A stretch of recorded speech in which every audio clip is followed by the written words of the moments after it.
Hola, mi nombre es Emily Cornejo y hoy hablaremos acerca de qué son las habilidades básicas del pensamiento. ¿Qué son las habilidades básicas del pensamiento?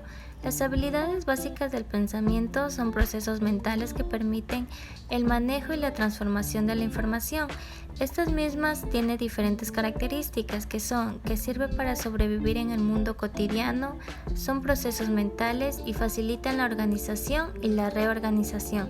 También hay que tener en cuenta diferentes consideraciones, que no deben verse lineales, deben reconocerse en su conjunto, tienen que tener perspectiva analítica, de qué te das cuenta y que no deben verse separados.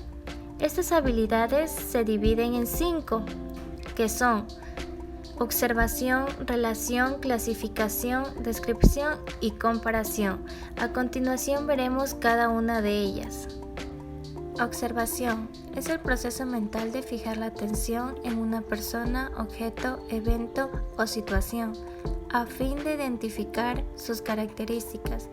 La observación tiene 2 momentos, que son momentos concretos y momentos abstractos. Momentos concretos tienen que ver con el uso de los sentidos para captar las características de la persona o objeto.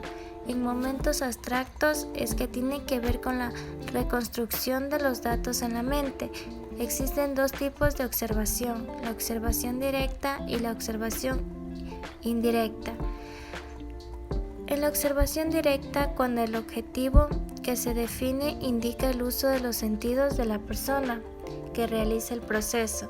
En la observación directa es cuando el objetivo indica la identificación de características de una persona, objeto o evento. ¿Qué hacer para observar? Tenemos que seguir diferentes puntos. El primero es identificar, el segundo definir, el tercero fijar y el cuarto es darse cuenta del proceso de la observación. La observación debe ser lo más objetiva posible. Comparación. ¿Qué es la comparación? Es la acción y efecto de comparar, es decir, de observar las diferencias y semejanzas entre 2 elementos, sean personas, objetos, lugares o cosas. Así, una comparación puede establecerse a partir de la observación de características físicas o visuales. ¿Qué hacer para establecer diferencias? Primero es definir el propósito de la comparación, segundo es fijar la atención en las características relacionadas con las variables, que es la observación, establecer las variables, identificar las diferencias y darse cuenta del proceso de comparación. Un ejemplo de diferencias puede ser en estas 2 manzanas, que una es roja y la otra es verde. Semejanzas. Existen 5 tipos de semejanzas, que son las semejanzas relativas, las intrínsecas, funcionales, implícitas y las absolutas.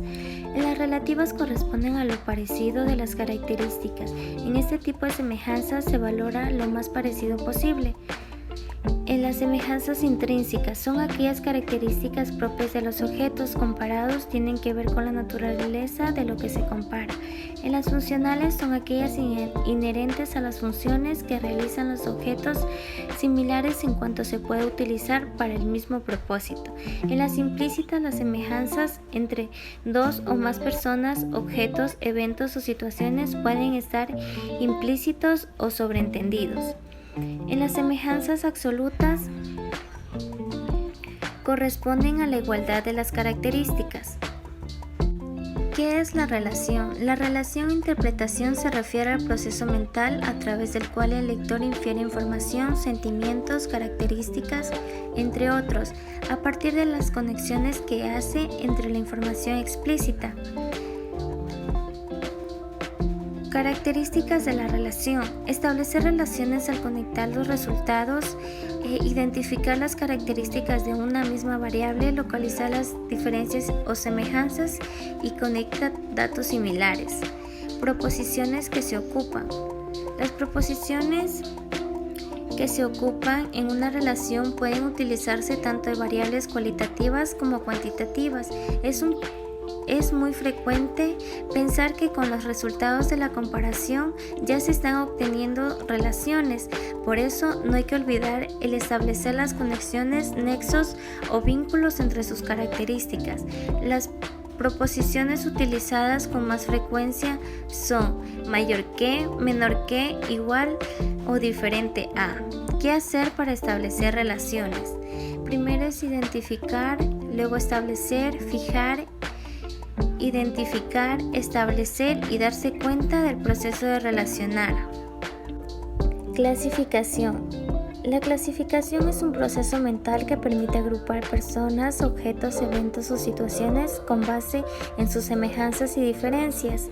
La clasificación realiza dos operaciones mentales. La primera es agrupar conjuntos de personas, objetos, eventos o situaciones en categorías denominadas clases. Establecer categorías conceptuales, esto es, denominaciones abstractas que se refieren a un número limitado de características de las personas, objetos, eventos o situaciones. ¿Qué hacer para clasificar? Primero es definir, fijar, identificar, formular y darse cuenta del proceso de clasificación. Existen diferentes propiedades de clasificación. La primera es cada elemento del conjunto que se clasifica debe pertenecer a una u otra clase. Las clases no se superponen, son mutuamente excluyentes. Cada elemento del conjunto debe ubicarse en alguna de las clases. La descripción es explicar de manera detallada y ordenada cómo son las personas, animales, lugares o objetos. La descripción sirve sobre todo para ambientar la acción y crear y que hagamos creíbles los hechos que se narran. Un ejemplo de descripción sería: las flores parecen opacas y apagadas. Existen diferentes fases de la descripción. Primero es la observación, después la selección, la organización y la expresión.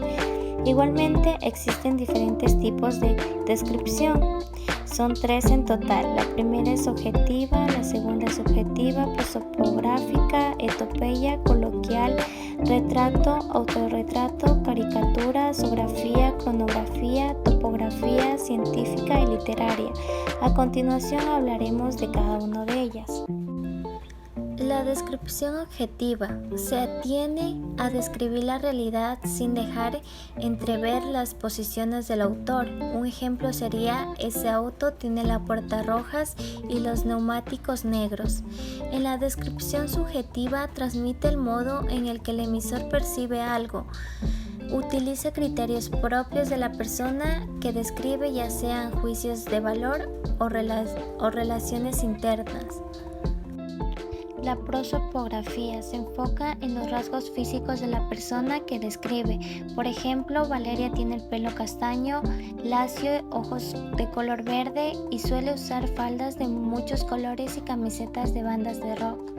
En la etopeya describe rasgos psicológicos o morales de la persona. En el retrato, describe a una persona combinando sus características físicas con las psicológicas y morales. En el autorretrato, la persona se describe a sí misma. La caricatura muestra los rasgos físicos, psicológicos o morales con especial énfasis en exagerar las características negativas. En la descripción topográfica describe un espacio, paisaje o lugar determinado. En la descripción zoográfica describe los detalles físicos y conductuales que pueden apreciar de un animal. La descripción cronográfica describe las características de un periodo de tiempo determinado, ya sean social, natural, políticos, económicos o culturales. Descripción crinográfica describe un objeto. En la descripción técnica científica, el lenguaje empleado para la descripción es claro, objetivo y preciso. En la descripción literaria, el lenguaje empleado utiliza recursos literarios para exponer emociones, sentimientos y sensaciones estéticas y percepciones. En la descripción coloquial, el lenguaje empleado es el uso común o cotidiano. ¿Para qué se usa la descripción? Consiste en presentar los rasgos, características de seres, objetos, lugares o fenómenos pertenecientes al mundo real o imaginario, para que el receptor se haga una idea fiel de ellos. Cuando la descripción se refiere a una persona, se denomina retrato y suele incluir dos aspectos: la apariencia física y el carácter.